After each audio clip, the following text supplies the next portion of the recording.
Sir, आप सभी को हरिओम।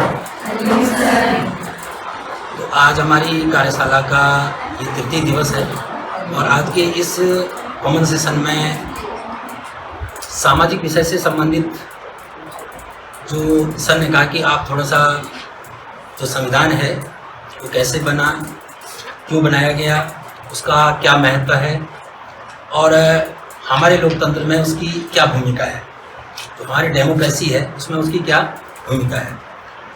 तो हमारी ऐसी बात कर रहे थे कि चल रही थी कि कॉमन सेशन में हम क्या करें कि कुछ ऐसा हम लें कि जो सबके लिए फ़ायदेमंद हो। तो सर ने कहा कि हम ऐसे करते कि इंडियन हिस्ट्री को ले लेते हैं और मैं पढ़ा लूँगा, आप थोड़ा संविधान के बारे में बता लेना। तो हम इस तरह से जो है, जैसे सर ने 2 दिन बहुत अच्छे से जो है इंडियन हिस्ट्री को हम सभी के सामने जो है एक्सप्लेन किया। तो उसमें देखा होगा आपने कि एक चीज़ आई थी वर्ण व्यवस्था। वर्ण व्यवस्था के बारे में आया था कि वर्ण व्यवस्था कैसे बनी, क्यों बनी। तो आपने देखा होगा जैसे हमारे इंडियन हिस्ट्री के 3 पीरियड हुए हैं, फिर हिस्टोरिकल पीरियड, हिस्टोरिकल पीरियड और जो मॉडर्न पीरियड। तो आपने देखा होगा कि फिर हिस्टोरिकल पीरियड के हमारे पास कोई प्रमाण नहीं है कि क्या हुआ, कैसे हुआ, कैसे चीज़ें जो हैं सामने आई। हम तथ्यों के आधार पे और कुछ बहुत पुराने खंडर या एविडेंस हमको मिलते हैं तो उसके आधार पे हम जो है एक आइडिया लगाते हैं। हमारे पास जो प्रमाण है वो है हिस्टोरिकल पीरियड से, जो सर ने शुरू किया था 2500 BC से। तो जब समाज बना तो उसमें ये हुआ कि अब हमारा समाज तो बन गया, लेकिन इसको कैसे हम आगे बढ़ाएं, इसकी व्यवस्था को कैसे देखें। अब आपने देखा होगा स्कूल है, अब स्कूल है तो स्कूल में पूरी व्यवस्था बनाने के लिए डायरेक्टर है, प्रिंसिपल है, हर सब्जेक्ट के टीचर्स हैं, ऑफिस को संभालने वाला है, साफ सफाई करने वाले हैं। तो एक व्यवस्था बनी हुई है, ऐसी व्यवस्था से स्कूल चल रहा है। ऐसे समाज में क्या हुआ कि व्यवस्था बनाई गई कि कौन जो है, अब वेदों की रचना हुई, ग्रंथों की रचना हुई, कौन इससे पढ़ेगा, कौन इससे जो है आगे बढ़ाएगा, ठीक है। दूसरा कि अब जो है कौन शासन करेगा, कौन हमारी जो बाउंड्रीज होंगी, सीमाएं होंगी, उसकी रक्षा कौन करेगा। तीसरा कि अब अर्थ की भी जरूरत पड़ती है, तो अर्थव्यवस्था को बनाए रखने के लिए कौन जो है व्यापार करेगा, कृषि करेगा और कौन जो है समाज की इन तीनों वर्गों की सेवा करेगा, कैसे समाज को जो है आगे बढ़ाया जा सके। इसके लिए क्या हुआ कि जो है वर्ण व्यवस्था बनाई गई। अब किसी ने जैसे माने कि हमने यहाँ पे बोला भाई ये काम कौन करेगा, हम बोला हम करेंगे। उन्हें जैसे बोला कि भाई ग्रंथों वेदों का अध्ययन कौन करेगा, कौन जो है इनको आगे बढ़ाएगा। तो जिन्होंने बोला कि हम बढ़ाएंगे तो उन्होंने बोला ठीक है ब्राह्मण हो गए। दूसरे जिन्होंने बोला कि हम रक्षा के लिए हम करेंगे, हम जो है समाज की रक्षा करेंगे, हम लड़ेंगे, उसको बोला ठीक है ये इनको जो है क्षत्रिय कहा गया। और जिन्होंने कहा कि हम बिजनेस करेंगे, व्यापार करेंगे, पैसा लाएंगे जिससे कि समाज का विकास हो सके, देश का विकास हो सके, तो उनको जो है क्या कहा गया, वैश्य कहा गया। और जिन्होंने बोला कि हम अन्य सेवाएं करेंगे और इन तीनों वर्गों की सेवा करेंगे, उनको क्या कहा गया, शूद्र कहा गया। अब आपने एक चीज़ देखी होगी कि हमारे यहाँ पे मैंने कहा कि सबसे बड़े पोस्ट पे कौन है, डायरेक्टर है। अगर पोस्ट वाइज देखे जाए उसके बाद प्रिंसिपल, टीचर्स, फिर आपके सफाई कर्मचारी। तो आपने देखा होगा कि क्या हम एक डायरेक्टर या प्रिंसिपल क्या जो सबसे निम्न जो काम कर रहा है, सफाई कर रहे हैं, क्या उनसे हमारी कोई अनटचेबिलिटी होती है, क्या कोई अस्पृश्यता होती है? क्या हम बोलते हैं कि हम उसके हाथ का पानी नहीं पिएंगे? नहीं बोलते, मिलजुल के रहते हैं, सारा काम वही करते हैं, सब कुछ। ऐसे वो समय समाज में था, समाज आगे भी ऐसे हुआ। अब ब्राह्मण तो हो गया, अब ब्राह्मण का पुत्र यदि जो है कोई, उसने क्या किया कि मैं वेदों का अध्ययन नहीं करूंगा, मैं क्या करूंगा, मैं जो हूँ समाज की सेवा करूंगा, तो वो शूद्र हो गया। कोई जाति प्रथा नहीं थी, सिर्फ वर्ण व्यवस्था थी। ऐसे करके ही निरंतर आगे बढ़ रही थी। आपने देखा होगा कि जैसे सर ने बताया चंद्रगुप्त मौर्य के शासनकाल में यूनान के एक राजदूत आए थे जिनका था मेगास्थनीज, सुना होगा आपने, मेगास्थनीज। उन्होंने एक पुस्तक लिखी इंडिका। उस इंडिका में उन्होंने लिखा, देखो कब की बात है, ये 2300-2400 पहले की बात है, ये 200 BC के आसपास, 300 BC के आसपास की बात है, जब चंद्रगुप्त मौर्य का शासन था। तो आपने देखा होगा कि उस समय तक कोई इन ऐसी अनटचबिलिटी नहीं थी, कोई अस्पृश्यता नहीं थी, कोई छुआछूत नहीं है, कुछ नहीं था, समाज में सब मिलके रहते थे। उन्होंने जो है अपनी पुस्तक में 7 वर्णों का जो है जिक्र किया, ब्राह्मण, शूद्र, वैश्य और आपका जो है क्षत्रिय, कृषक, मजदूर, किसान, ऐसे उन्होंने जो है 7 क्या किया वर्णों का उसमें जिक्र किया इंडिका में। उन्होंने लिखा कि भारत में जितने वर्ण के लोग हैं सब मिलजुल करके रहते हैं, बल्कि यूनान की अपेक्षा। वो काफ़ी सालों तक भारत में रहे, उन्होंने भारत का पूरा भ्रमण किया, उन्होंने फिजिकली, सामाजिक, राजनीतिक, आर्थिक रूप से उन्होंने पूरा उसको जो है उन्होंने विश्लेषण किया, फिर उन्होंने किताब लिखी जिसका नाम है इंडिका। यहाँ तक भी ठीक थी व्यवस्था। ये व्यवस्था कहाँ से खराब हुई? जब अंग्रेज आए। आप जानते हो कास्ट एक शब्द आता है, हम बोलते हैं कास्ट सिस्टम। कास्ट जो है अंग्रेजी शब्द भी नहीं है, आप ध्यान रखना, ये पुर्तगाली शब्द है, कास्टा से लिया गया है। आपने देखा कई शब्दों की उत्पत्ति इस भाषा से हुई, लातिनी भाषा से हुई, या हम कहते हैं कि ये अंग्रेजी भाषा से हुई।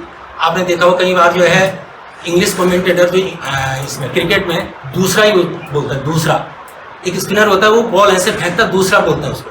वो चाहे कोई भी किसी भी देश का कमेंटेटर हो, अंग्रेजी में बोलता है, वो दूसरा ही बोलता है, क्योंकि उसकी उत्पत्ति हमारी हिंदी भाषा से हुई है। तो ऐसे कास्टा का मतलब था कि नस्ल के आधार पे जो है भेद।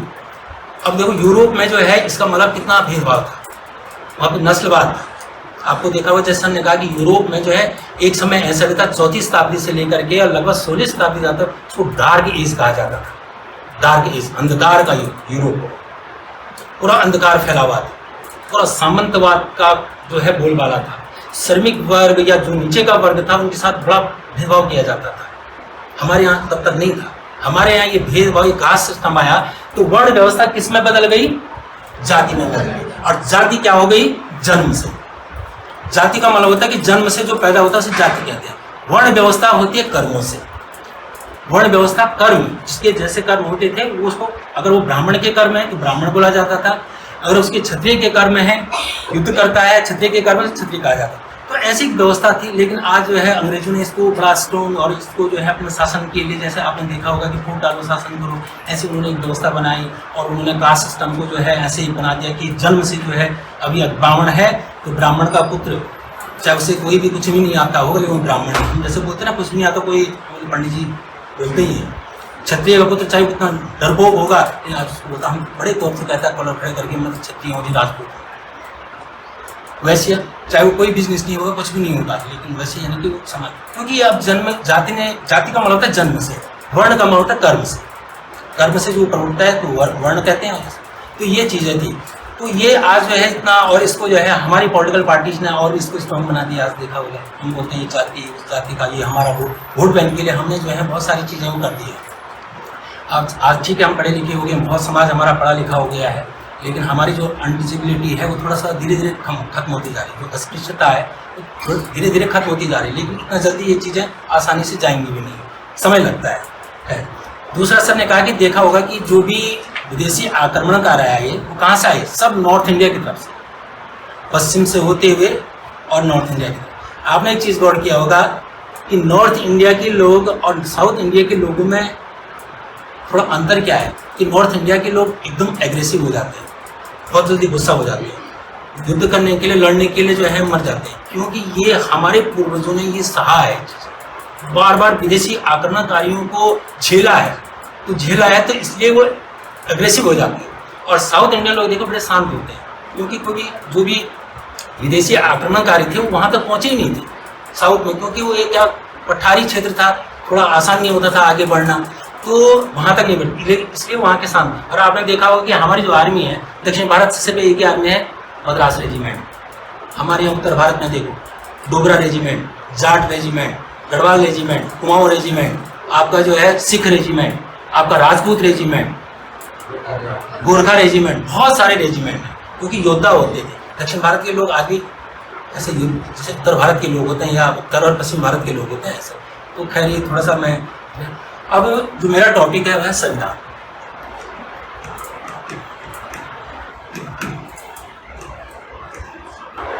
संविधान सबसे पहले कि संविधान होता है, सबसे पहले अभी उसकी बनाने की प्रक्रिया छोड़ो, सबसे पहले कि संविधान होता क्या है, हमें क्यों जरूरत पड़ी, क्यों इसकी जरूरत पड़ी। हम 1947 में जब आज़ाद हो गए थे तो हमें संविधान की ज़रूरत क्यों पड़ी? आपने देखा होगा कि कोई भी संस्था को चलाने के लिए, कोई भी इंस्टीट्यूट को चलाने के लिए, कोई भी इवन अपने घर को भी चलाने के लिए हमें कुछ नियम और कानून की जरूरत पड़ती है। बिना नियम कानून की जो है कोई स्कूल हो, कोई संस्था हो, कोई घर हो, कुछ नहीं चल सकता है। ठीक है, अभी जैसे हमारे हम टाइम टेबल क्यों बनाते हैं? बिना टाइम टेबल भी आप पढ़ा सकते हो, लेकिन क्या हो जाएगा कि अगर 8th में जाना है तो नीमा मैम कहेगी मैं जाऊंगा, मुकेश सर कहेंगे मैं जाऊंगा, प्रतिमा मैम कहेंगे मैं जाऊंगा, मैं कहूँगा मैं जाऊंगा। क्या हो जाएगी? एक अराजकता मिल जाएगी। ठीक है ना? तो हम इसलिए टाइम टेबल बनाते हैं कि पहला पीरियड 8th में हिंदी नीमा जी जाएंगे, दूसरा पीरियड इंग्लिश का मुकेश जी जाएंगे। तो हम इसलिए इसको टाइम, नहीं तो बिना टाइम टेबल के तो पढ़ा सकते हैं, लेकिन उसमें क्या होगी? अराजकता बन जाएगी। कभी कोई एक कहेगा मैं जाऊंगा, दूसरा कहेगा मैं जाऊंगा, तीसरा कहेगा मैं जाऊंगा। ऐसे ही जो है, अब जब देश स्वतंत्र हुआ तो अब हमें नियम और कानून की जरूरत पड़े कि हमें अपने नियम और कानून होने चाहिए। अभी तक हम गुलामी में जी रहे थे, अंग्रेजों के गुलाम थे, सारे उनके नियम और कानून चलते थे। अब जानते होंगे कि कैसी स्थिति थी उस समय, हम पढ़ते हैं इतिहास में। तो अब क्या हुआ कि संविधान होता क्या है? संविधान क्या है कि संविधान नियम और कानूनों का एक संग्रह है जो देश की प्रशासनिक व्यवस्था को चलाने के लिए, विधि के अनुसार देश की प्रशासनिक व्यवस्था को चलाने के लिए जरूरी होता है। उसी को हम संविधान कहते हैं। संविधान कोई देखने की चीज नहीं है, संविधान कोई बिल्डिंग नहीं है, संविधान कोई खाने या कोई वो नहीं है। संविधान क्या है? नियम और कानूनों का एक संग्रह है जिससे देश की प्रशासनिक व्यवस्था को जो है विधिवत रूप से जो है चलाया जा सके। कि प्रधानमंत्री का क्या रोल होगा, राष्ट्रपति का क्या रोल होगा, एक राज्यपाल का क्या रोल होगा, एक मुख्यमंत्री का क्या रोल होगा, एक जो है IPS IAS अधिकारी का क्या रोल होगा। सारी चीजें जो है संविधान उस नियम और कानून से चलती है। तो इसलिए जो है संविधान की जरूरत पड़ी। अब संविधान, मैंने कहा कि नियम और कानूनों का एक संग्रह है जो कि देश की प्रशासनिक व्यवस्था को चलाने के लिए बहुत जरूरी है। अगर संविधान नहीं होता तो पूरे देश में क्या हो जाती? एक अराजकता रहती, एक अराजकता फैल जाती। आप देखते होंगे कि हम सड़क पे किस ओर चलते हैं? बाईं ओर, अपनी लेफ्ट में चलते हैं, बाईं ओर चलते हैं। क्यों चलते हैं हम बाईं ओर? क्योंकि नियम है कि हम सड़क के हमेशा बाईं ओर चलें। चाहे आप ड्राइव कर रहे हैं या पैदल चल रहे हैं, हम हमेशा बाईं ओर चलते हैं। अगर कोई नियम नहीं होता, सड़क पे बाईं ओर चलो, दाईं ओर चलो, कोई नियम नहीं होता, तो क्या हो जाता? एक्सीडेंट हो जाती, बहुत सारे एक्सीडेंट हो जाते, दुर्घटनाएं हो जाती, अव्यवस्था हो जाती, एक अराजकता फैल जाती सड़कों पे। आज हमारे पास जो है नियम होने के बाद भी जो है इतने जो है आपने देखा दुर्घटनाएं होती है। कभी आपस में आमने सामने गाड़ी लड़ जाती है, कोई गलती मानने को तैयार नहीं होता है नियम होने के बाद। तो इसलिए हमको जो है संविधान की जरूरत पड़ी। अब संविधान जो है सबसे पहले कि बना कैसे? आपको पता होगा कि जब सेकेंड वर्ल्ड वॉर हुआ 1939 से लेकर के 45 तक, तो ब्रिटेन भी उसमें शामिल था। एक तरफ मित्र राष्ट्र थे, एक तरफ ध्रुवीय राष्ट्र थे। मित्र राष्ट्र जैसे अमेरिका, रूस, इंग्लैंड और ये सब, एक तरफ जापान, जर्मनी, ये सारे। तो अब क्या हुआ कि इसमें जो है कम से कम 6 साल युद्ध रहा। अब 6 साल युद्ध चला तो इंग्लैंड क्या होगा कि धीरे धीरे धीरे धीरे जो है फाइनेंशियली, आर्थिक रूप से, राजनीतिक रूप से क्या होने लग गया? कमजोर होने लग गया। अब कमजोर हो गया तो अब हिम्मत नहीं पड़ी कि हम देश को, भारत को अब आगे और गुलाम रख सकें। उसको पैसे की कमी आ गई, बहुत सारे सैनिक मारे गए, चाहे वो उनके थे या इंडियन आर्मी, जो उस समय जो इंडियन रॉयल मिलिट्री बोलते थे, उसमें भारतीय होते थे, चाहे बहुत सारे थे। तो उसने कहा कि अब जो है भारत को हमको जो है सत्ता स्थानांतरण करना पड़ेगा। तो अब इंग्लैंड ने क्या किया कि 1946 में एक कमीशन भारत आया। इसको क्या कहा गया? साइमन कमीशन नहीं, कैबिनेट मिशन, सॉरी। तो 1946 में एक मिशन भारत आया जिसका नाम था कैबिनेट मिशन। अब कैबिनेट मिशन जो है वहां से क्यों आया कि ये कैबिनेट मिशन भारत जाएगा और क्या करेगा कि सत्ता का हस्तांतरण करेगा। अब सत्ता का हस्तांतरण करेगा तो उन्होंने कहा कि भाई सत्ता का हस्तांतरण कम कर लेंगे, लेकिन आपको जो है सबसे पहले एक संविधान बनाना पड़ेगा। संविधान, तो उन्होंने क्या किया कि 1 जुलाई को जो है 1 जुलाई वाइट ले लो, वाइट ले लो।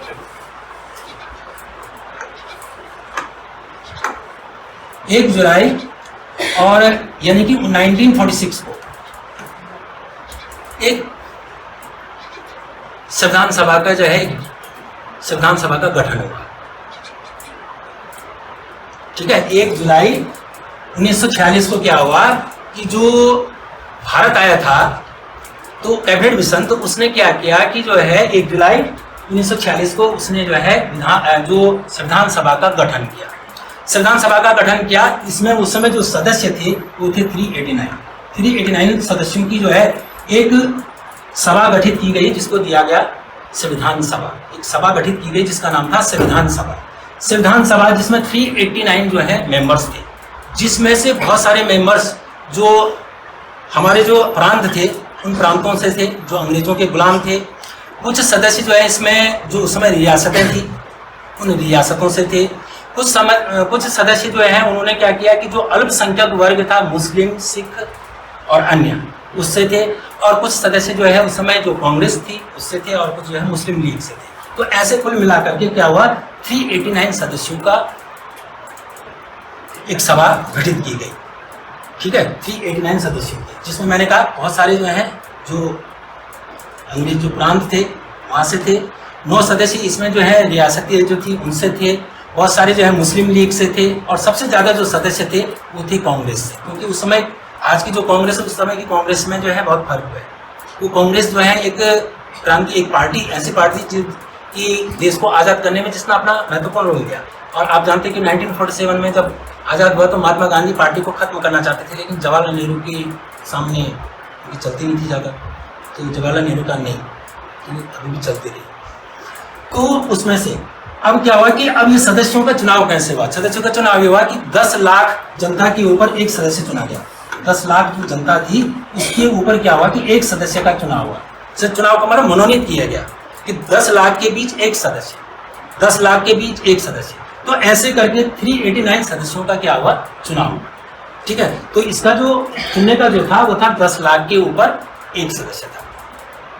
अब इनकी पहली बैठक कब होती है? इनकी पहली बैठक होती है 9 दिसंबर 1946। इसकी पहली बैठक होती है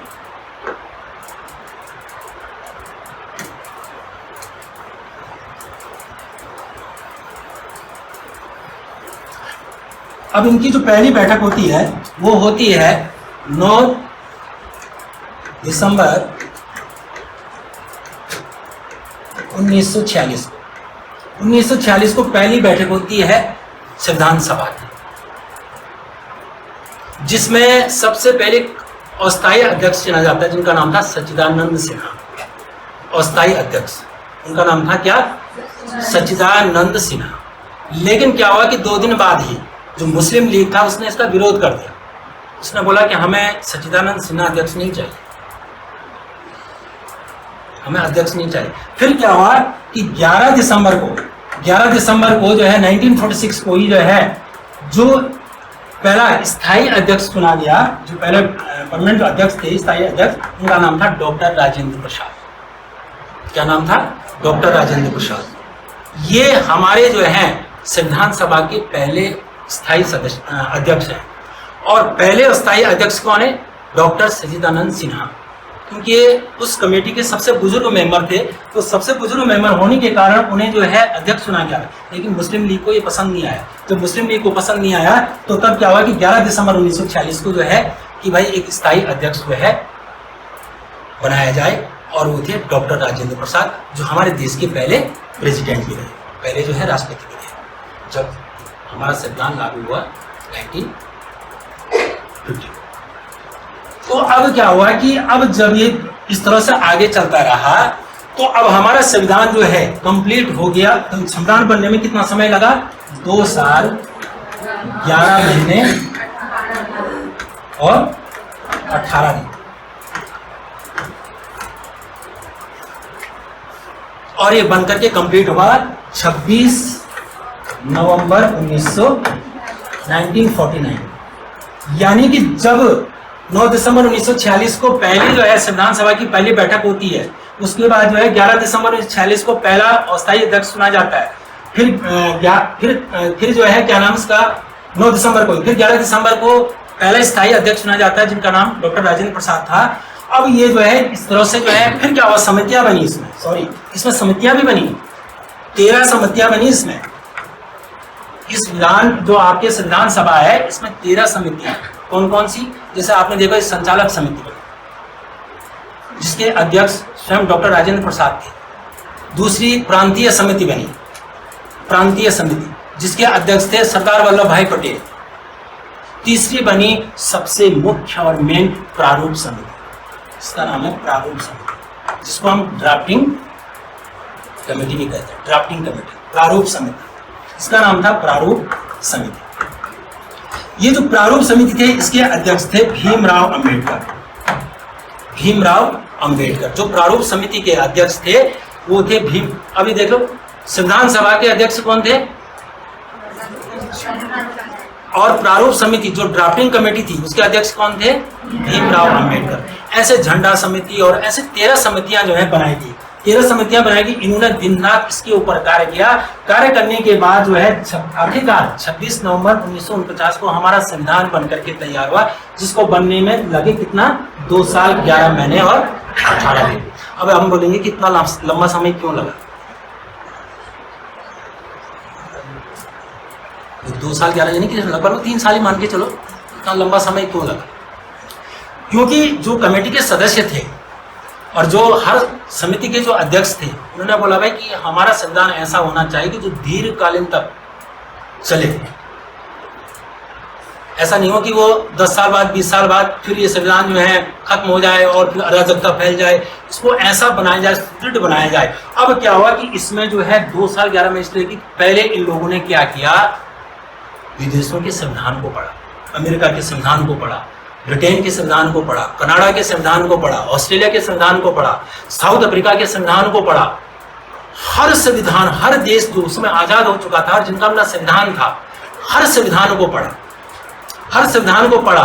और उसके बाद जो है फिर आपने देखा होगा जब अंग्रेजों का शासन था तो अंग्रेज बीच बीच में जो है भारत शासन अधिनियम लाते थे। उस भारत शासन अधिनियम में क्या होता था कि कुछ जो है कानून बनाए जाते थे, कुछ नियम बनाए जाते थे, तो उनको भी इन्होंने पढ़ा। अब जो है इनको पढ़ा, उसके बाद आखिरकार जो है 26 नवंबर 1949 यानी कि 1949 को जो है ये संविधान बनके तैयार हुआ, जिसमें 2 साल 11 महीने और कितने दिन लगे, 18 दिन। अब इसको लागू कब किया गया, 26 जनवरी 1950 को। अब 26 जनवरी, फिर 2 महीने क्यों लगे इसको लागू करने में? भाई जब बन गया था, जब 26 नवंबर 1950 हमने इसको अंगीकृत कर दिया, इसलिए हम इस दिन क्या मनाते हैं, संविधान दिवस मनाते हैं। आपने देखा होगा हमने इसको अंगीकृत कर दिया और इसमें जो साइन किए थे वो किए थे लगभग 280 सदस्यों ने इसमें साइन किए। अब आप बोलेंगे यहाँ 280 थे और हमने कहा था 389 सदस्यों। तब तक क्या हुआ, पाकिस्तान अलग हो गया था, तब तो पाकिस्तान अलग हो गया। आपने पता है कि 14 अगस्त 1947 को पाकिस्तान अलग हुआ और 15 को भारत स्वतंत्र हुआ। तो जो वहां पे मुस्लिम लीग के सदस्य थे या जो मुस्लिम समुदाय के सदस्य थे या जो अन्य और सदस्य थे जो पाकिस्तान चले गए, तो वो फिर पाकिस्तान चले गए। तो उसमें लास्ट में जो है इतने सदस्य बचे, इन्होंने साइन किया और इसका डेट को हमने जो है संविधान को अंगीकृत कर दिया और हमने लागू किया 26 जनवरी 1950 को। अब 2 महीने क्यों लगे फिर? इसलिए लगे कि आपको पता होगा कि 26 जनवरी 1930 को लाहौर अधिवेशन में पूर्ण स्वराज की मांग की गई थी। जो कांग्रेस का अधिवेशन था, लाहौर अधिवेशन 1930 को, 26 जनवरी 1930 को क्या हुआ कि भारत ने अपने आप को पूर्ण स्वराज का दर्जा घोषित कर दिया कि हम स्वतंत्र हो गए। नहीं हुए, लेकिन उन्होंने घोषणा कर दी। आपने पूर्ण स्वराज की, आपने पढ़ा होगा हिस्ट्री वाले जो है कि पूर्ण स्वराज जो है घोषणा की गई थी 26 जनवरी 1930 को लाहौर अधिवेशन में। अब ये हो गया कि जिस दिन हमने अपने आप को पूर्ण स्वराज का हमने घोषित कर दिया है, उसी दिन हम क्या करेंगे, अपना जो है ये संविधान लागू करेंगे। और तब जो है 26 जनवरी 1950 को जो है संविधान लागू हुआ और हम क्या बन गए, रिपब्लिक, गणतंत्र। यानी कि गणतंत्र का मतलब भाई लोकतांत्रिक देश तो हमारा 1947 को बन गया था, अब हम रिपब्लिक हो गए। अब भारत का नाम आप जानते हैं क्या है, गणतांत्रिक भारत, रिपब्लिक ऑफ इंडिया पूरा नाम है भारत का। अभी तक नहीं था, अब यहां से हुआ रिपब्लिक ऑफ इंडिया। भारत का आधिकारिक नाम यह है रिपब्लिक ऑफ इंडिया, गणतांत्रिक भारत। हम खाली भारत बोलते हैं, ठीक है। अब गणतंत्र का मतलब क्या होता है? हमने अपना संविधान लागू किया पूरे भारत में, लेकिन गणतंत्र का मतलब क्या होता है? गणतंत्र का मतलब ये होता है कि आज के बाद हमारा जो राष्ट्र प्रमुख होगा वो कोई वंशानुगत नहीं होगा। वंशानुगत का मतलब जैसे राजा महाराजा होते थे, वंश वंश चलता था कि आज ये राजा, उसका बेटा, फिर उसका बेटा बनेगा, फिर उसका बेटा बनेगा, या बेटी बनेगी, या पत्नी बनेगी। ऐसा हमारा जो राष्ट्र प्रमुख होगा, राष्ट्रपति है जो भी है, जो हमारा निर्वाचित जो राष्ट्र प्रमुख होता है वो तो प्रधानमंत्री होता है, और एक जो संवैधानिक प्रमुख होता है वो राष्ट्रपति होता है, देश का प्रमुख। तो अब जो है गणतंत्र का मतलब ही होता ही है कि अब हमारा जो राष्ट्र प्रमुख होगा वो कोई जो है वंशानुगत नहीं होगा, वो पीढ़ी दर पीढ़ी इस तरह से नहीं होगा, वंश जैसा राजा महाराजाओं का होता था ऐसा नहीं होगा। ठीक है। अब जो है ये तो यहाँ तक तो समझ में आ गए कैसे हमारा संविधान बना। अब बात ये होते हैं कि अब इस संविधान के अंदर क्या क्या चीजें हैं। क्लियर लिखा ना, क्लियर और तो अब जो है आपने देखा होगा कि मैं बहुत डीपली नहीं जाता हूँ, थोड़ा टाइम भी हम खराब नहीं है। आपने आर्टिकल्स पढ़े होंगे, आपने शेड्यूल्स पढ़े होंगे, आपने कुछ भाग पढ़ा होगा कि हमारे संविधान में 395 क्या है? आर्टिकल्स हैं, अनुच्छेद हैं। 22 क्या है? 22 क्या है? भाग है। और 12 क्या है? अनुसूची। ठीक है। अब ये जो है क्या है? अब ये क्या है? अनुच्छेद यानी आर्टिकल्स क्या होते हैं जिससे पूरा देश चल रहा है, पूरे नियम कानून यही तो है सभी, इसमें सब नियम कानून बने हुए हैं हर चीज के लिए। अब जो है भाग किसे कहते हैं, या शेड्यूल्स क्या होते हैं, या आर्टिकल्स क्या होते हैं। ठीक है। अब जो है ये क्या चीज़ें होती है। अब एक छोटी सी बात आपको बताता हूँ मैं। आपने कहीं बड़े ऑफिस में देखा होगा, बड़े जो अकाउंट्स ऑफिस होते हैं ऑफिस में देखा होगा कि हमेशा वहाँ पर ये नहीं बोलते हैं कि वो मेंटेनेंस वाली फाइल ले आओ, ये सैलरी वाली फाइल ले आओ, ये मुकेश जी वाली फाइल ले आओ, वो तो फाइल नंबर 13 ले आओ, फाइल नंबर 12 ले आना, जरा फाइल नंबर 3 ले आना, फाइल नंबर 4 ले आना। उसे पता है कि 4 नंबर मेंटेनेंस की फाइल है, तो मेंटेनेंस फाइल नहीं बोले, बोलो फाइल नंबर 4 ले आओ। सैलरी की फाइल होगी, बोलो फाइल नंबर 3 ले आओ, जरा फाइल नंबर 1 ले आओ। ठीक है। तो अब जो है अनुच्छेद हम कहते हैं किसमें।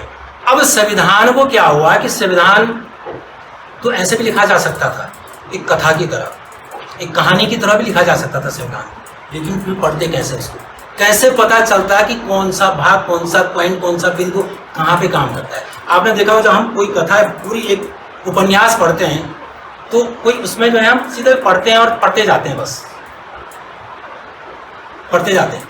तो अगर संविधान को ऐसा लिखा जाता तो पढ़ने में बड़ी दिक्कत हो जाती, पढ़ने में बड़ी दिक्कत हो जाती। तो क्या किया गया, उसको बिंदुवार जो है उसको रखा गया, जो नियम और कानून है उनको बिंदुवार रखा गया। बिंदुवार का मतलब 1 2 3 4 5 6 7 8 9 10, जो 1 2 3 4 5 6 इसी को हम क्या कहते हैं, आर्टिकल्स कहते हैं, इसी को अनुच्छेद कहते हैं। आपने देखा होगा कि मानिए सपोज कोई आपने एक ड्रॉर, एक अलमीरा है, अब इस अलमीरा में क्या है, ड्रॉर बने हुए हैं, जैसे ड्रॉर बना हुआ है, ड्रॉर बना हुआ है, ड्रॉर बने हुए हैं। ये सपोज ये अलमीरा क्या है, संविधान है। अब संविधान के अंदर ड्रॉर बने हुए हैं, ये ड्रॉर क्या है, इसके भाग हैं, और इसके अंदर जो फाइल रखी गई है वो क्या है, सपोज अनुच्छेद है। तो अब जो है अगर हमने बोल दिया आपको कि जो है कि भाई 20 नंबर फाइल ले आओ, तो जाएगा तो देखेगा कि अलमारी 20 नंबर फाइल का है, ड्रॉर नंबर 3 में, तो तुरंत ड्रॉर नंबर 3 निकाल फाइल हो गया। तो मानी कि अब जो है ये क्या है कि यहाँ पे इस तरह से करें, तो इसमें जैसे कि हमने लिखा है कि 1 से लेकर के 5 तक की फाइल जो है भाग 1 यानी पहले ड्रॉर में रहेगी, दूसरे ड्रॉर में रहेगी 6 से लेकर के 15 तक की फाइल। तो क्या है, व्यवस्थित रूप से हम गए, अगर मेरे को बोला कि फाइल 3 ले आओ तो मैं सीधे जाऊँगा, ड्रॉर खोलूँगा, ढूंढने की जरूरत नहीं पड़ेगी कहाँ रखी होगी, और यहाँ रखी थी कि वहाँ रखी थी कि वहाँ रखी थी। अगर हम संविधान को ऐसे लिखते तो फिर मुश्किल हो जाता कि मौलिक अधिकार कहाँ पे है, मूल कर्तव्य कहाँ पे है, आपके संघ सूची कहाँ पे है, आपके जो है कोई संसदीय व्यवस्था जो बनाई गई वो कहाँ है, क्या है, हमें पता ही नहीं चलता। है तो है, लेकिन है कहाँ पे, फाइल है तो है लेकिन है कहाँ पे, ढूंढनी पड़ेगी ना, पूरा किताब ढूंढनी पड़ती है संविधान की कि कहाँ पे है भाई वो मौलिक अधिकार कहाँ पे दिए गए। ठीक है ना। अब क्या हुआ, इसके लिए जो है आर्टिकल्स यानी जो बिंदु हैं, यानी कि अगर हम बोलते हैं 1 2 3, ये क्या है, इनको आर्टिकल कहा गया है, अनुच्छेद कहा गया है। ये फिर किस भाग में, जैसे आपने देखिए मानिए कि अगर भाग 1 है तो भाग 1 में जो है क्या नाम है कि आर्टिकल जो है 1 से लेकर के 4 है। जो भाग 1 है आपने देखा होगा, पढ़ा होगा आपने, बहुत सारे सिविक्स वाले होंगे कि भाग 1 में जो है, भाग 1 में जो है क्या है 1 से 4 तक, अनुच्छेद 1 से 4 तक। अनुच्छेद 1 में क्या है कि भारत राज्यों का संघ है। भाग 2 में क्या है कि भारत राज्यों का जो स्थापना, नए राज्य जो है भारत बना सकता है या मर्ज कर सकता है। भाग 3 में क्या है कि यदि अन्य जो देश हैं उसके आसपास, उसका जो भाग अगर भारत में आता है तो भारत को अधिकार है कि वो उसको राज्य घोषित करे। ये भाग 1 से 4 में दिए गए। भाग 2, अब जैसे माने भाग 2 है तो भाग 2 में क्या है, ये भाग 1 है, भाग 2 में क्या है, नागरिकता। भाग 2 में नागरिकता है। वो आर्टिकल कितने हैं, 5 से लेकर के 11 तक। आपने देखो नागरिकता का जो बारे में लिखा गया है वो आर्टिकल जो है 5 से लेकर के कहाँ है, 11 तक है। 5 से 11 में क्या है, आपको नागरिकता का बारे में दिया गया है। भाग 3 में क्या है, हमारे मौलिक अधिकार है, फंडामेंटल राइट्स। भाग 3 में क्या है, फंडामेंटल। आपने देखा भाग 3 जो हमारा है, यानी कहने का मतलब क्या है कि जो ड्रॉअर है, इस ड्रॉअर में हमने देखा भाग 1 में 1 से 4 तक फाइल रखी हुई, ये रखी हुई 3, तो ये जो ड्रॉअर हमको दिखाई दे रहे हैं अलमीरा के, ये हमारे भाग है, ये भाग है। अब मैंने बोला था कितने भाग हैं, 22। यानी कि जब हमारा मूल संविधान बना उस समय हमारे पास आर्टिकल्स कितने थे, 395। भाग कितने थे, अनुसूचियां कितनी थी, 12। अनुसूचियां 8 थी, सॉरी उस समय अनुसूचियां 8 थी, अभी 12 है। उस समय अनुसूचियां 8 थी। आज आपको पता, अभी कई बार प्रश्न आता है कि अनुच्छेद कितने हैं, अभी वर्तमान में कितने आर्टिकल्स हैं, तो हम जवाब देते हैं कितने हैं, 450 प्लस, 452 नहीं,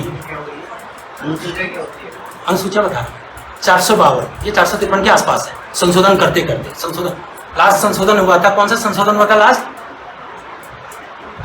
कौन सा संविधान संशोधन हुआ लास्ट, 106 हुआ था, जिसमें आपको पता होगा मोदी जी ने नारी शक्ति वंदन, यानी कि महिलाओं को आरक्षण लोकसभा में और विधानसभाओं में सीट्स जो होती हैं उसको कहा था मोदी ने नारी शक्ति वंदन, जो 2023 में लास्ट हमारा जो संविधान संशोधन हुआ था वो 2023 में हुआ था, जिसको नाम दिया गया था नारी शक्ति वंदन। ठीक है ना, चलो खैर। अब जो है क्या है कि अनुच्छेद हमारे इतने ही है, कितने, 395 अनुच्छेद, ये ध्यान रखना, हमारे जो मूल संविधान में थे उतने ही है, इतना ही है, सिर्फ उनके भाग बड़े हैं। 4A 4, जैसे माने ये क्या है, अभी आपने देखा होगा कि हमारा जो राइट टू इक्वलिटी का जो है कितना है, 12 से 18 में, तो हमारा जो है, जो हमारा मौलिक अधिकार है, मौलिक अधिकार का जो पहला मौलिक अधिकार है हमारा समानता का अधिकार, वो कहाँ है, आर्टिकल 12 से 18 में है। अब 12 से 18 में है, लेकिन उसमें क्या है कि मतलब कई बार क्या हुआ, संशोधन हुआ तो 12A हो गया, 12B, तो उसको हम गिनेंगे तो 452 हो जाएगा। लेकिन जो मूल अनुच्छेद है 1 2 3 4 5 वो कितने हैं, आज भी 395 है। हम कई बार इसका धोखा खा जाते हैं, सिर्फ जो है उनके भाग बड़े हैं। जैसे माने 3 था तो 3A हो गया, 3B हो गया, 3 सेक्शन हो गए, तो बढ़ेंगे तो 452 55 पे आ जाएंगे। लेकिन मूल कितने हैं, 1 2 3 कितने, आज भी उतने ही हैं, पहले मूल संविधान में भी उतने ही थे। हमारे भाग भी आज भी 22 से, पहले भी 22 थे, लेकिन अभी 25 भाग हो गए। क्यों, भाग भी बढ़ गए, कैसे, जैसे कि भाग 1 है तो A1 मतलब जो होता है 1A 1 2 1 3 तो 25 हो गए। हाँ, सिर्फ अनुसूचियां हैं कि अनुसूचियां हमारे पास 8 थी, आज 12 हो गई। अनुसूचियां वो होती हैं सर जिनको अनुच्छेद में जगह नहीं दी गई है, उनको अनुसूचियां कहते हैं। कुछ ऐसी चीजें हैं, नियम कानून नहीं है, कुछ ऐसी चीजें थी कि जिनको अनुच्छेद में जगह नहीं दी गई, तो उनको कहाँ पे जगह दी गई है, अनुसूचियों में जगह दी गई है। जैसे कि हमने कुछ फाइल्स के लिए तो एक पर्टिकुलर स्थान दे दिया, अब कुछ फाइल हमने देखा कि ज्यादा इंपॉर्टेंट नहीं है, तो है हमारे ऑफिस का हिस्सा है, तो उनको हमने अलग से स्थान दे दिया। तो ये भी क्या भाग के अंदर अलग, ये अलग है। देखो है तो सारी चीजें एक ही जैसी, लेकिन ये अलग है तो ये सारा मतलब जैसे आपने कुछ चीजों को अनुच्छेद में डाल दिया तो भाग एक के किस अनुच्छेद में चले गया वो, लेकिन कुछ चीजें जो उनको अनुच्छेद में जगह नहीं मिली, जिनको अनुच्छेद में नहीं रखा गया, तो उनको अलग से अनुसूचियों में डाला गया है। पर लेकिन इसमें कोई ऐसा नियम और कानून नहीं है कि जो बिल्कुल संशोधन हो सकता है। तो अब देखा होगा कि आपने ये इस तरह से जो है अब 350, अब हमने कहा था कि 2 साल 11 महीने 18 दिन क्यों लगे, हमने कहा था समझा। आपको पता होना चाहिए 395 आर्टिकल में से 250 आर्टिकल हमने कहां से लिए हैं, कहां से लिए हैं, विदेशों से नहीं लिए हैं, भारत शासन अधिनियम 1935 से लिए, जो अंग्रेजों ने बनाए थे 1935 में। और बहुत बड़ा अधिनियम उसमें पास हुआ था कि भारत की शासन व्यवस्था कैसी हो, कैसा कानून, कैसे न्यायपालिका कैसे काम करे, मतलब ये सारी चीजें तो उन्होंने संशोधन किया। तो हमारे जो अनुच्छेद हैं 395 में से 250 कहां से लिए गए हैं, भारत शासन अधिनियम 1935 से है, भारत में ही जो अंग्रेजों ने बनाए थे। हाँ, लेकिन उसमें देखो अभी एक चीज आती है, सॉरी अभी बताता मैं, 250 हो गया ना, और बाकी क्या हमने अमेरिका के संविधान से, हमने मौलिक अधिकार कहां से लिए हैं, अमेरिका के संविधान से। न्यायपालिका हमने कहां से ले रखी, भारत अधिनियम, भारत शासन अधिनियम से, जो हमारे ये है न्यायपालिका कि पहले जो है जिला जज होगा, जिला कोर्ट होगा, फिर क्या होगा, उच्च न्यायालय होगा, फिर सुप्रीम कोर्ट होगा। तो ऐसे जो है पहले सुनवाई कहाँ होगी, डिस्ट्रिक्ट कोर्ट में होगी। अगर वहाँ आप खुश नहीं होते तो कहाँ जाते हैं, हाई कोर्ट जाते हैं। वहाँ भी आप संतुष्ट नहीं होते कहाँ जाते हैं, सुप्रीम कोर्ट जाते हैं। ये व्यवस्था हमने कहाँ से ली, भारतीय शासन अधिनियम से 1935 से। ऐसी बहुत सारी चीजें हैं। तो जैसे अमेरिका से हमने मौलिक अधिकार ले लिया। अब एक चीज आती है जिसको, अब जैसे ये संविधान है, संविधान को भारत का परिचय पत्र कहा जाता है, लेकिन अब संविधान की आत्मा किसे कहते हैं। एक चीज देखिए होगा, आपने पढ़ा होगा प्रस्तावना, प्रीएम्बल होता है उसको, उसकी नहीं पढ़ी ना आपने देखा होगा प्रस्तावना, इसको अंग्रेजी में कहते हैं प्रीएम्बल। हम कैसे, आपने देखो हर किताब की हर चीज की प्रस्तावना होती है। फर्स्ट में देखा लिखा होता है, कोई भी राइटर जब लिखता है प्रस्तावना, तो जैसे बुक की जो प्रस्तावना होती है उसको क्या बोलते हैं, प्रीफेस।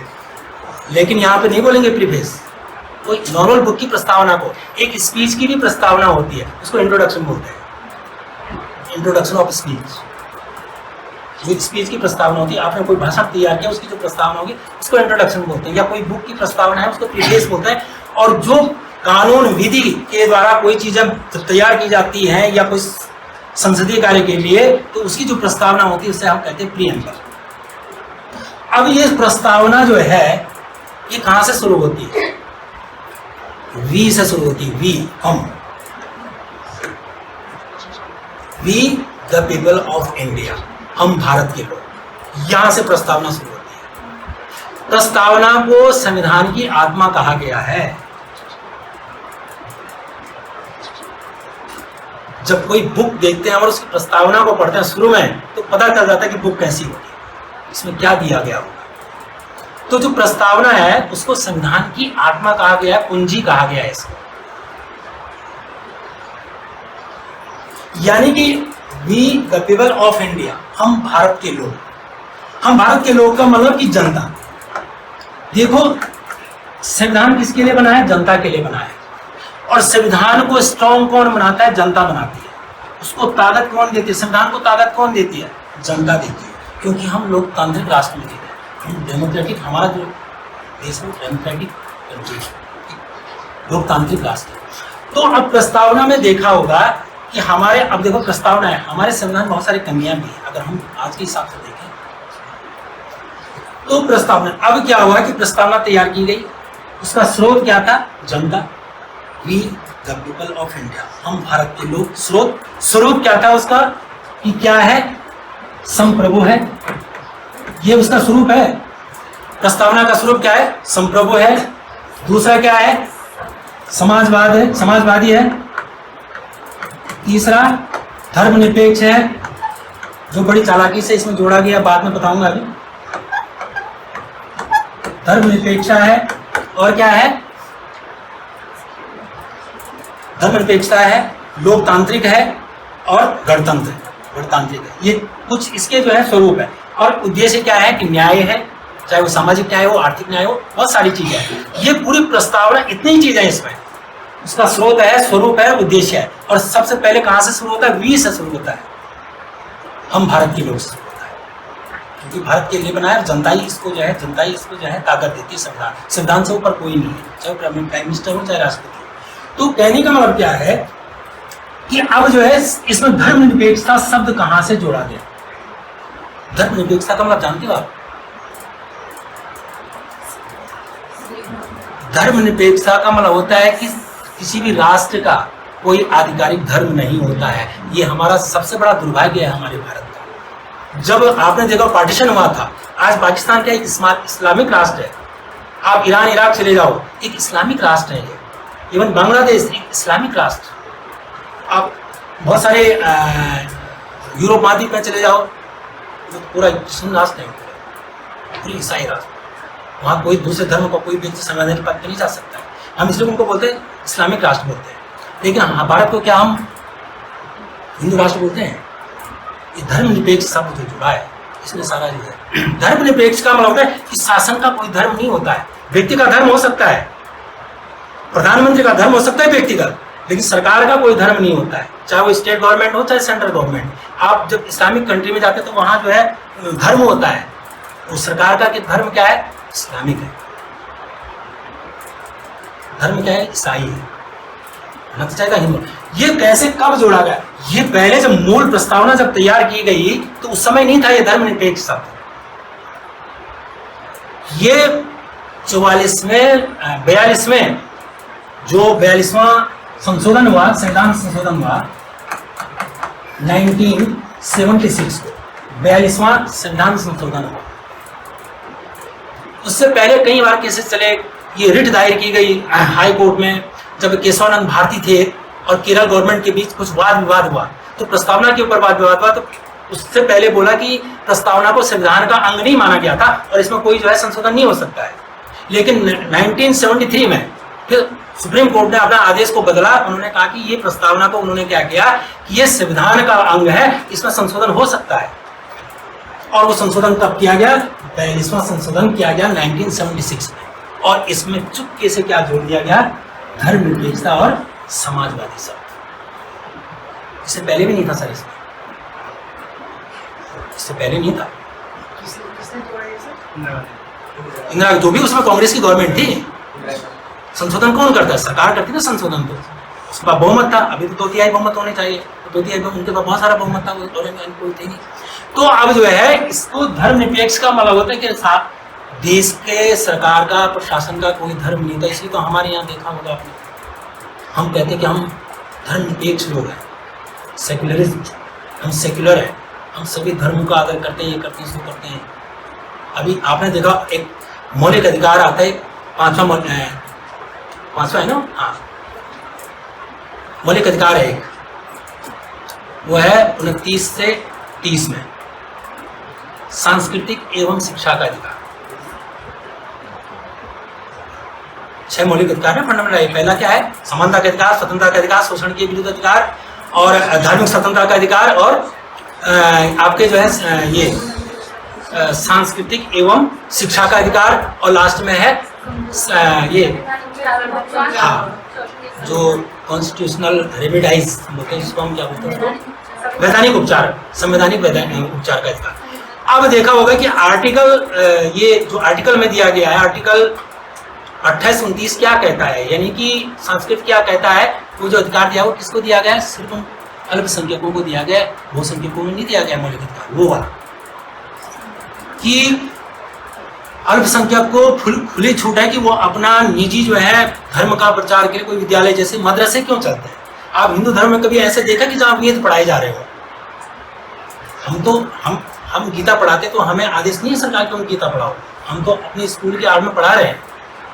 लेकिन आप मदरसों में जाओ तो वहाँ खुलेआम कुरान पढ़ाई जाती है। अल्पसंख्यक अपना धार्मिक कोई स्कूल खोल सकता है, आप उसे मना नहीं कर सकते हैं। वो अपने धर्म का जो है जो भी शिक्षा उसमें देनी हो दे सकता है, वो अपने कल्चर को बढ़ा सकता है। इसलिए तो सांस्कृतिक जो 5वां जो मौलिक अधिकार है उससे अल्पसंख्यकों के लिए, ठीक है ना। तो ये धर्मनिरपेक्ष जो है शब्द जोड़ा गया था। तो अब जो है ये इसलिए हम जो है अब क्या कहते हैं धर्मनिरपेक्ष राष्ट्र कहा जाता है। ये भारत धर्मनिरपेक्ष राष्ट्र है, सरकार की कोई धर्म नहीं है।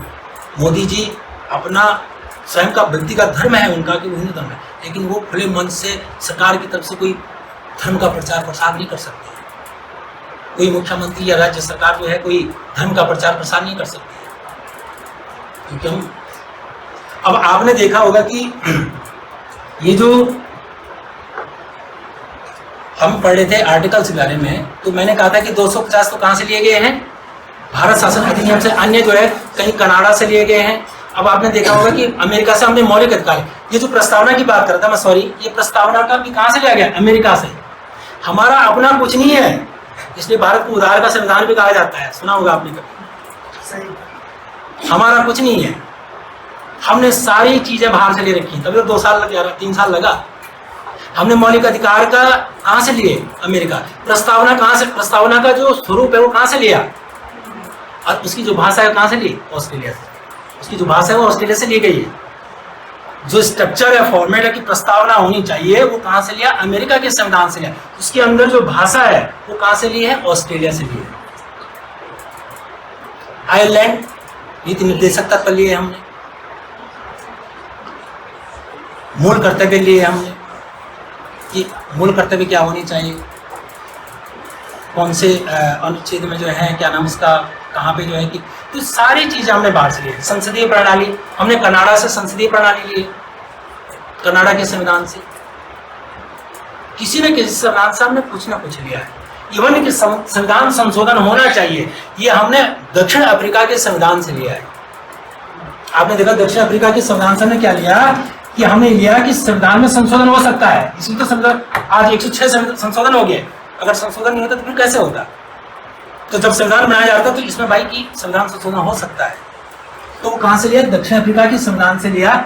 आपने देखा होगा कि जो आर्टिकल 386 में ये है कि आप अपने संविधान में संशोधन इस अनुच्छेद, इस आर्टिकल के अंतर्गत कर सकते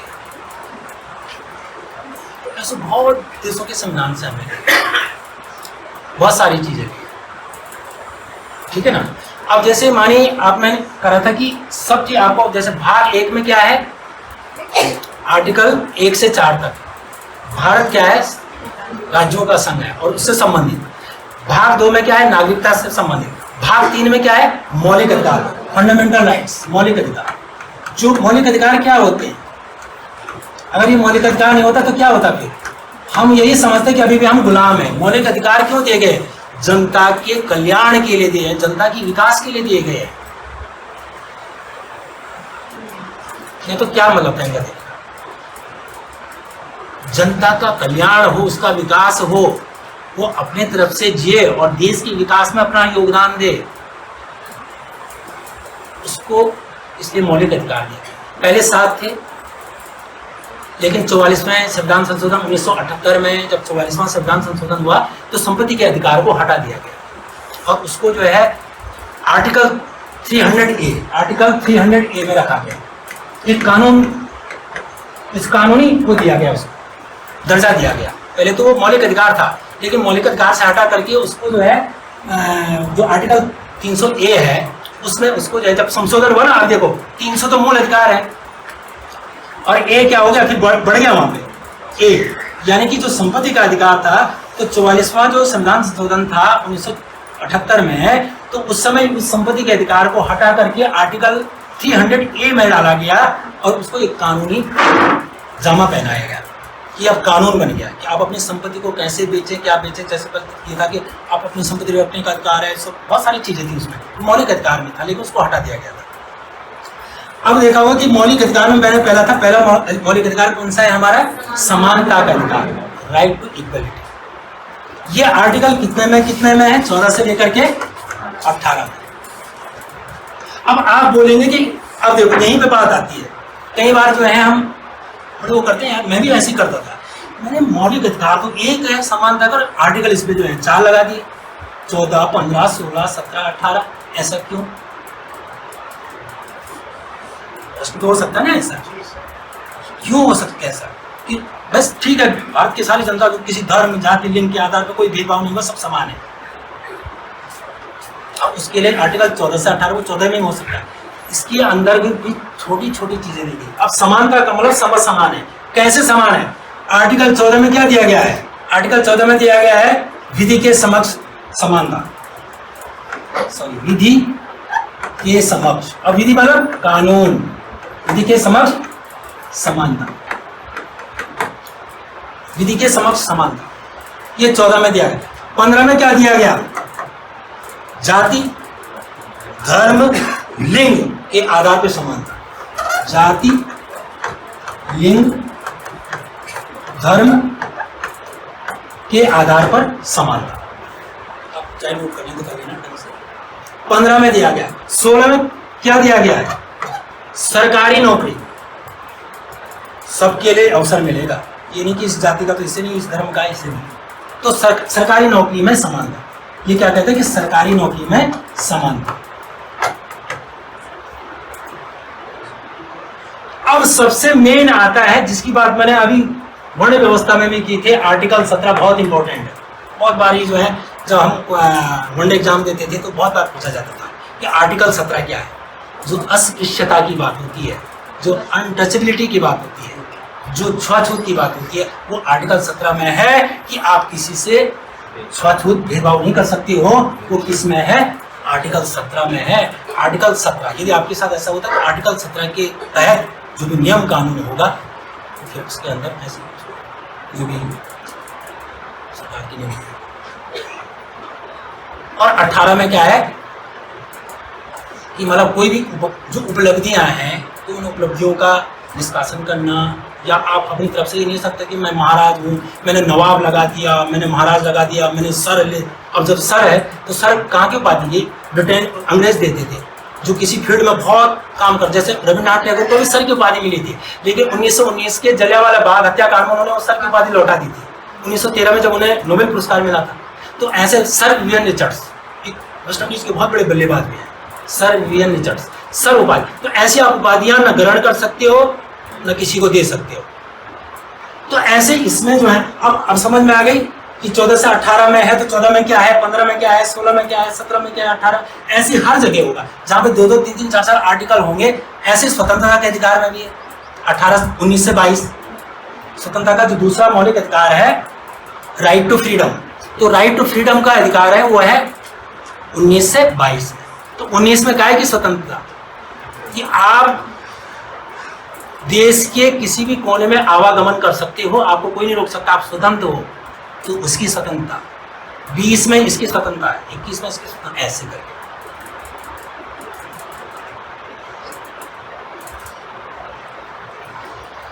ठीक है ना? तो ऐसे जो है आप फंडामेंटल राइट, तीसरा फंडामेंटल राइट क्या है? मैंने कहा शोषण के विरुद्ध अधिकार, राइट टू अगेंस्ट एक्सप्लॉयटेशन बोलते हैं, क्या बोलते हैं शोषण को? Exploitation, right to against exploitation, शोषण के विरुद्ध अधिकार। यदि कोई आपका शारीरिक रूप से, मानसिक रूप से कोई शोषण करता है तो आप उसका विरोध कर सकते हैं, ये आपका मौलिक अधिकार है। फिर मैंने कहा था कि 5वां अधिकार कौन सा था? धार्मिक स्वतंत्रता। चौथा धार्मिक स्वतंत्रता का। अब देखो धार्मिक स्वतंत्रता का अधिकार, ये देखो तुम कि कोई भी व्यक्ति अपने धर्म को मानने के लिए आजाद है, स्वतंत्र है। आप गीता पढ़ना चाहते हो गीता पढ़ सकते हो, आप कुरान पढ़ना चाहते हो कुरान पढ़ सकते हो, आप बाइबल पढ़ना चाहते हो, गुरु ग्रंथ साहिब पढ़ना चाहते हो, आप मंदिर जाते हो स्वतंत्र हो, आप मस्जिद जाते हो स्वतंत्र हो। आप देखो ये भी एक अधिकार है हमारा। लेकिन आपको पता होगा कि आपने सुना होगा, इंडियन यूनिवर्सिटी पढ़ी होगी, जजिया कर के बारे में सुना होगा। जजिया कर, जजिया कर एक धार्मिक कर हुआ करता था। कभी ये मुस्लिम शासक थे, हिंदुओं पे कर लगाया जाता था, सर आप गीता तब पढ़ोगे पहले आपको टैक्स देना पड़ेगा, आप मंदिर जाओगे तो आपको टैक्स देना पड़ेगा, आपको हवन करना है हाँ आपको टैक्स देना पड़ेगा। जजिया कर मुसलमान को नहीं था ये, वो स्वतंत्र रूप से मस्जिद जा सकता है, कुरान पढ़ सकता है, कहीं पर भी नमाज पढ़ सकता है। अगर भारतीय किसी को भी पूजा पाठ घर में करनी है उसको टैक्स देना पड़ता था। इवन ये सल्तनत काल में शुरू हुआ था, बीच में थोड़ा बंद हो गया था, फिर ये जो है औरंगजेब ने शुरू किया था। लेकिन अब देखो हमारे यहाँ तो नहीं है। हमारे यहाँ कहता है, हमारे यहाँ तो एक मौलिक अधिकार ही बना दिया उसको, एक राइट ही दे दिया कि आप स्वतंत्र हो, आप अपने धर्म कहीं पे भी पूजा पाठ कर सकते हो, कहीं भी जो मस्जिद जा सकते हो, मंदिर जा सकते हो, गुरुद्वारे जा सकते हो, ये आपका अधिकार है। और पांचवा जो मैंने कहा था वो सिर्फ किसके लिए है? अल्पसंख्यकों के लिए, सांस्कृतिक एवं शिक्षा का अधिकार। अब आपने देखा होगा कि शिक्षा का अधिकार मैंने कहा, और एक आता है आरटी का मतलब राइट टू एजुकेशन, 2002 आरटीआई, जिसमें हम कहते हैं कि 6 से 14 साल तक के बच्चे को अनिवार्य शिक्षा देना, कोई भी स्कूल उससे मना नहीं कर सकता है 6 से 14 तक का। अब यहाँ पे नहीं है, वो इस पांचवें अधिकार में नहीं है। ये सिर्फ सांस्कृतिक शिक्षा का अधिकार है, लेकिन किसके लिए है? अल्पसंख्यकों के लिए, बहुसंख्यकों के लिए नहीं है। शिक्षा का जो अधिकार है वो स्वतंत्रता के अधिकार में आ जाता है। आर्टिकल 19 से 22 में आरटी कि 14 से 18 साल तक के बच्चे को पढ़ाना अनिवार्य है, स्वतंत्र है, किसी भी स्कूल में एडमिशन ले सकता है, आप उसको मना नहीं कर सकते 6 से 8, क्योंकि 6 साल का बच्चा फर्स्ट में होता है और 14 साल का बच्चा 8वीं करता है। तो सरकार का ये रहता है कि 6ठी पहले से और 6ठी तक बच्चा, 8वीं तक बच्चा जो है पढ़ा लिखा हो, उनसे पढ़े।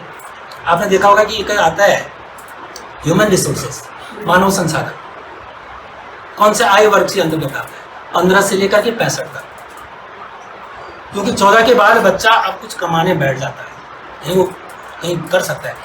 अब 14 शोषण के विरुद्ध अधिकार में तो क्या है कि आप 14 या 14 साल से नीचे के बच्चे से आप बाल मजदूरी नहीं करा सकते हो, बाल श्रम नहीं करा सकते हो, इस शोषण के विरुद्ध में है।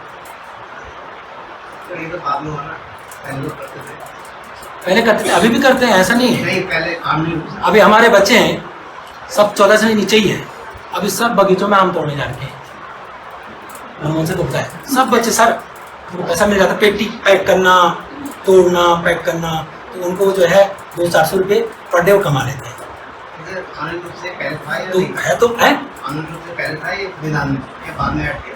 किसमें? ये तो संविधान में, मूल संविधान में था, इसमें कोई संशोधन नहीं हुआ।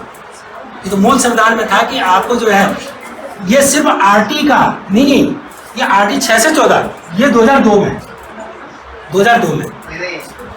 मजदूरी वाला पहले से था। बाल मजदूरी का तो जब संविधान करते, अब बाल विवाह करते हैं लोग, पहाड़ों में कई बार देखा होगा आपने, 16-17 साल की एज में शादी करे तो कौन पकड़ा भाई? जब तक किसी ने शिकायत नहीं की तब तक कोई पुलिस कोई एक्शन नहीं लेती है।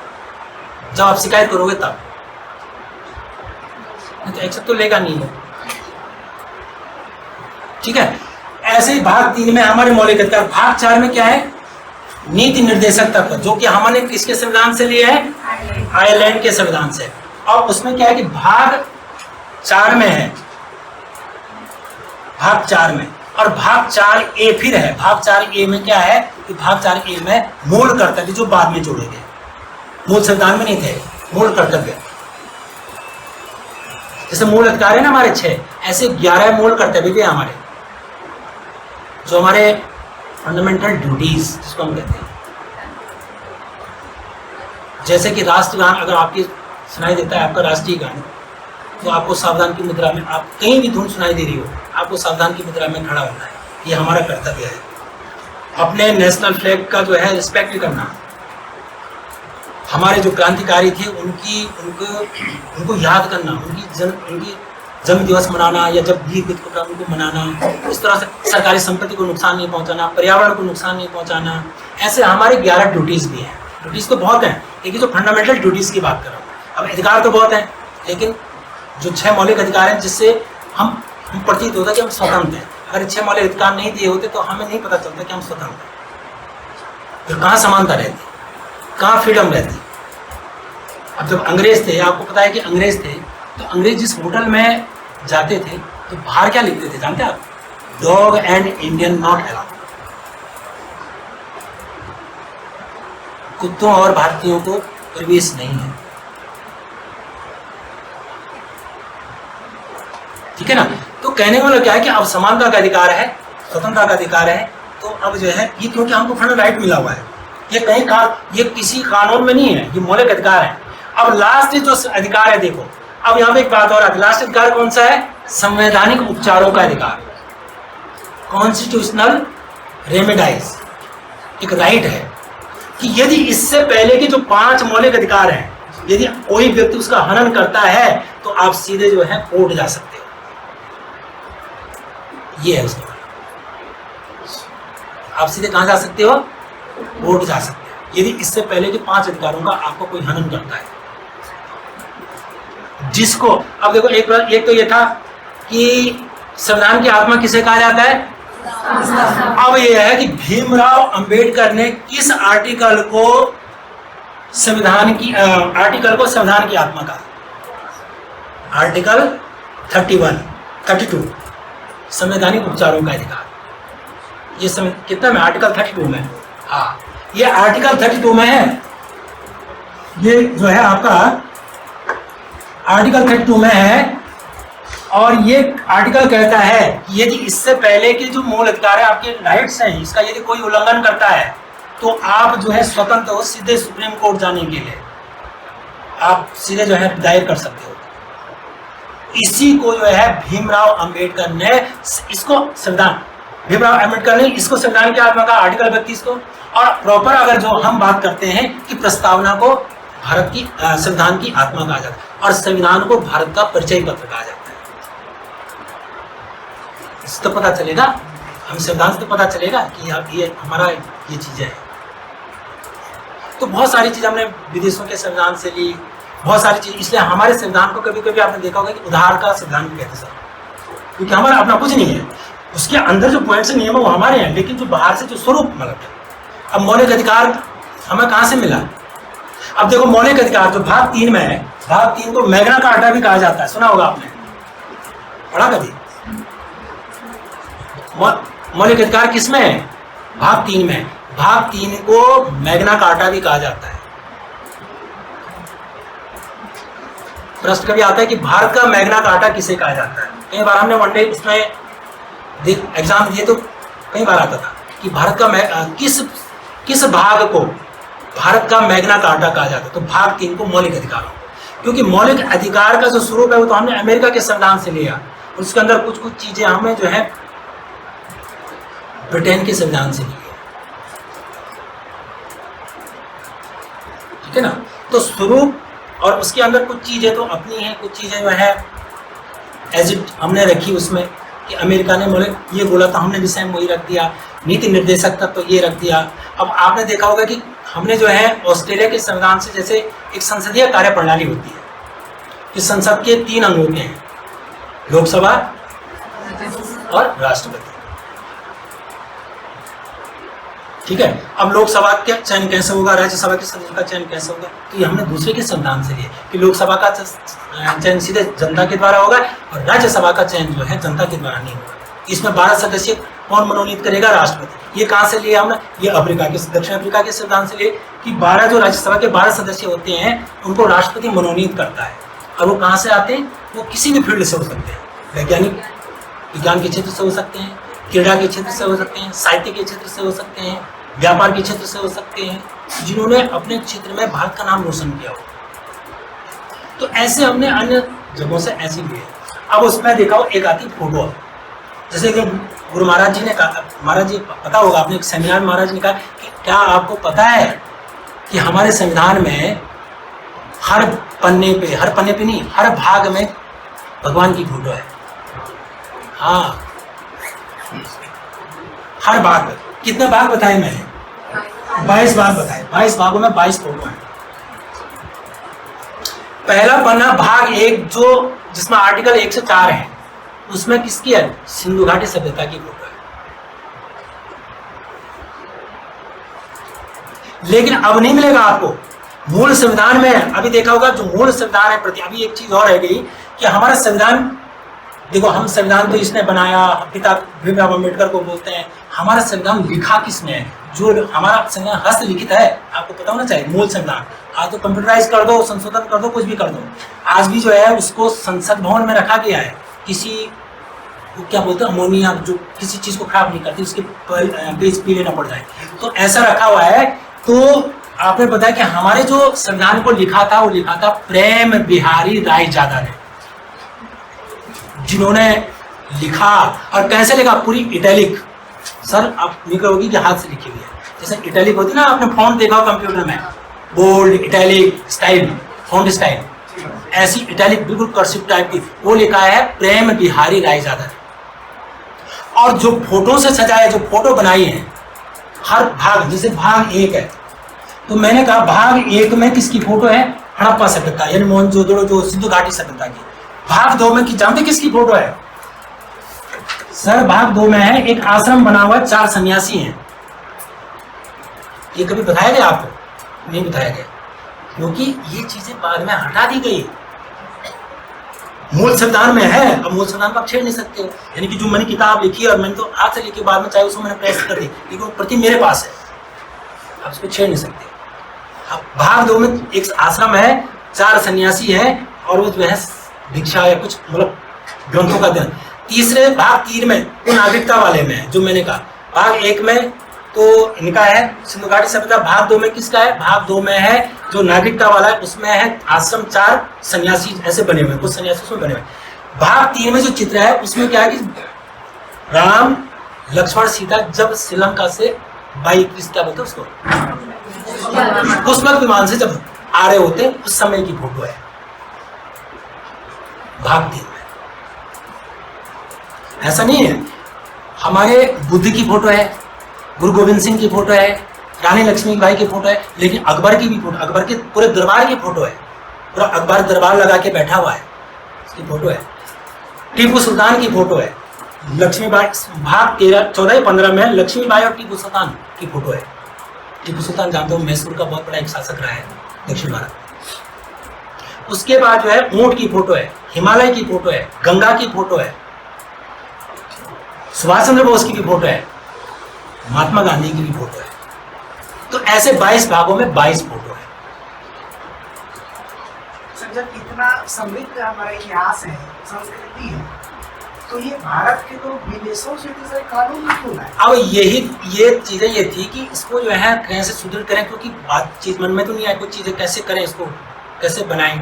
समृद्धि तो थी, लेकिन उन्होंने जो है देश की व्यवस्था को चलाने के लिए कानून, उन्होंने सिर्फ नियम और कानून को लिया, उसका स्वरूप लिया। नियम कानून तो हमने अपने डाले, लेकिन उसके स्वरूप को लिया, एक आइडिया लिया। अगर अंग्रेज सहायता नहीं करते ना, नहीं करते तो संविधान ही नहीं बनता, क्योंकि संविधान सभा का गठन किसने किया? मैंने बताया तो 1 जुलाई को अंग्रेजों ने किया, जो मिशन बताया था ना मैंने, कैबिनेट मिशन जब भारत आया, तो इसलिए आया था कि अब सत्ता जो है भारतीयों के हाथ में। उन्होंने कहा हम हस्तांतरण तब करेंगे, पहले आपको अपने संविधान बनाना होगा। कंडीशन लगाए होंगे कि हाँ, कंडीशन लगाइए। ब्रिटेन में उसमें डेमोक्रेसी थी, है ब्रिटेन में डेमोक्रेसी तो उसमें किसमें?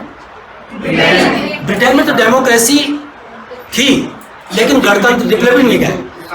हाँ, इंग्लैंड रिपब्लिक है, सॉरी डेमोक्रेटिक कंट्री है, लेकिन रिपब्लिक नहीं है।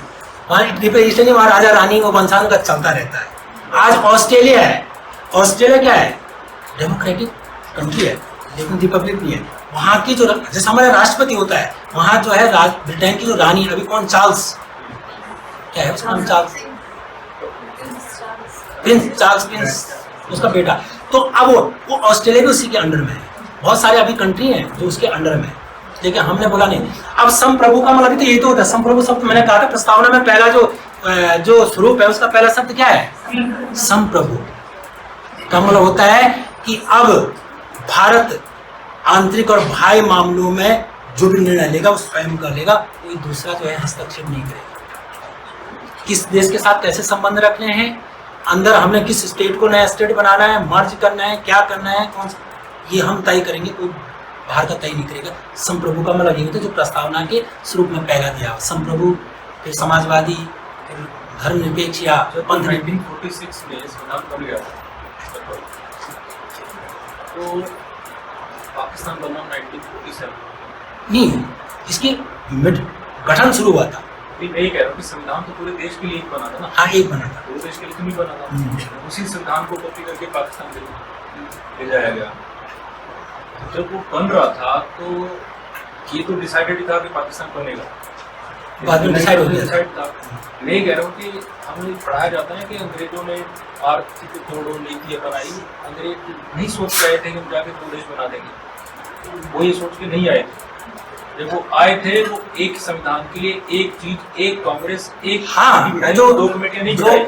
ये सोचने वाली बात है, ये एक ही कमेटी थी पूरी, उस कमेटी में संविधान को पारित किया जो गया। समिति जो आए थे उसके 1946 बाद में, इन्होंने मतलब मुस्लिम लीग में और इन्होंने करके देश बाद में ये तो सब नेहरू की और गांधी की और ये जिन्ना की मिली भगत है। कि हम मैं राज मैं बनूं पीएम बनूं, वो कहता था क्योंकि नेहरू को ये था पीएम मैं बनेंगे, जिन्ना को था मैं बनूंगा, जिन्ना को था तो मैं बनूंगा।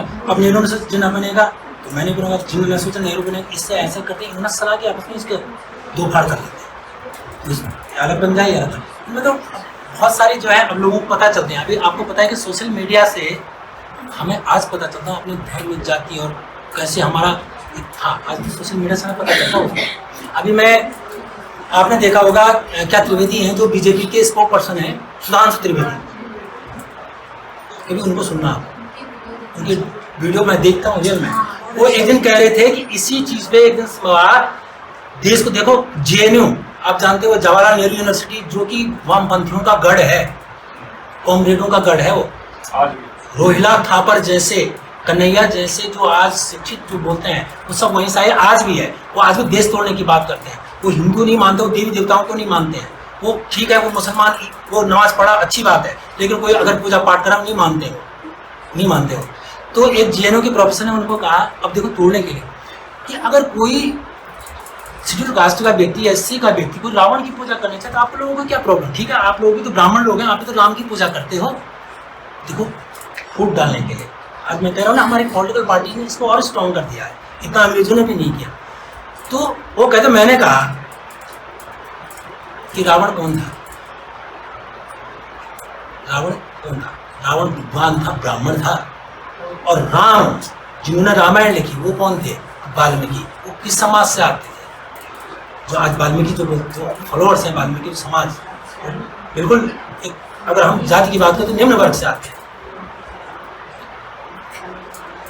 तो उन्होंने बोला आपने ये क्यों नहीं बोला कि जो शूद्र है वो भगवान राम की पूजा करे और जो ब्राह्मण है वो रावण की पूजा करे?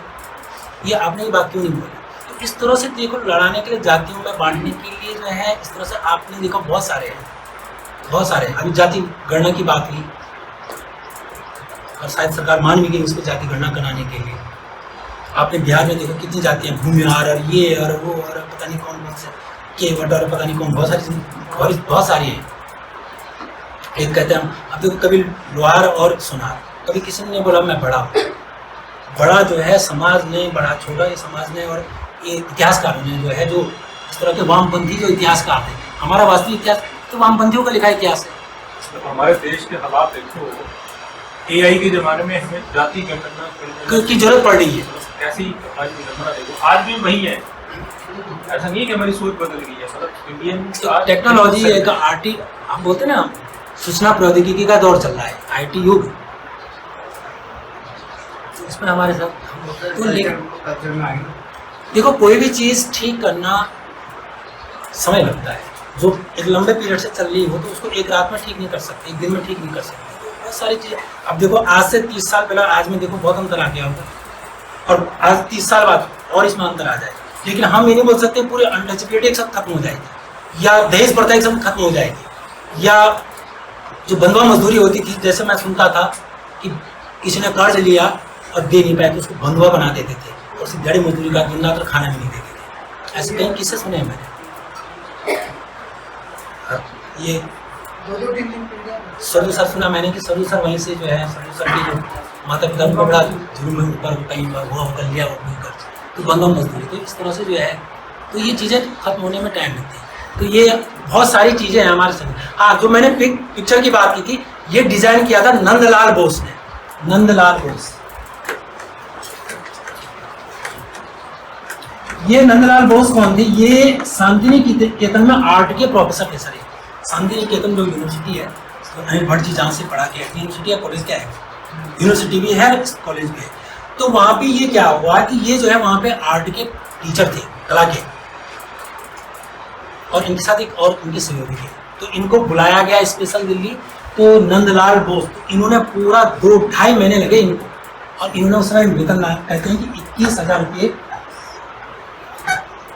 इनको दिया गया था, और 2.5 महीने में इन्होंने कुछ चित्र तैयार किए थे। पहले कृष्ण किसका चित्र होना चाहिए, दूसरी, तो हमारे ऐसा नहीं है, ये मूल प्रतिमा है। अब जो नई प्रतिमा बाद में इसमें कांग्रेस और उन्होंने हटा दी। अब ये सोच लो कि आज के ज़माने में अगर मोदी जी कोई चित्र लगाने की बात करें कि यहाँ भगवान राम की होनी चाहिए और इसमें यहाँ पे होनी चाहिए, दंगे हो जाएंगे, आप नहीं लगा सकते हो। बोलेंगे हम तो वह सेक्युलर, अब भारत जो है धर्मनिरपेक्ष राष्ट्र है, आप क्या बात कर रहे हो। अब उस समय देखो लगाए ये चीज़ें, संशोधन में देखो संशोधन तो होते हैं, संशोधन तो आप कर सकते हैं। प्रस्तावना में एक ही बार संशोधन हुआ आज तक, 1976 में 42वां संशोधन जो हुआ था, जिसमें धर्मनिरपेक्ष राष्ट्र, एक ही बार प्रस्तावना में संशोधन हुआ। अन्य आर्टिकल्स में तो मैंने कहा था लास्ट 2013 में हुआ था, जो 106वां संशोधन था, जिसको नरेंद्र मोदी ने नारी शक्ति वंदन नाम दिया था, और ये महिलाओं के लिए आरक्षण के लिए था। जम्मू कश्मीर उससे पहले आर्टिकल 370 वो पहले संशोधन। संविधान में संशोधन ना हो इसलिए तो बीजेपी घट गई सीट है, इसलिए तो बीजेपी सीट घट गई साल इसी है। देखो वो तो ऐसा है कि संशोधन होते रहते हैं, पर सीमत से बढ़ती भी है, घटती भी है। ठीक है, तो थोड़ा बहुत इसको मैंने हुआ है, तो बहुत अच्छा।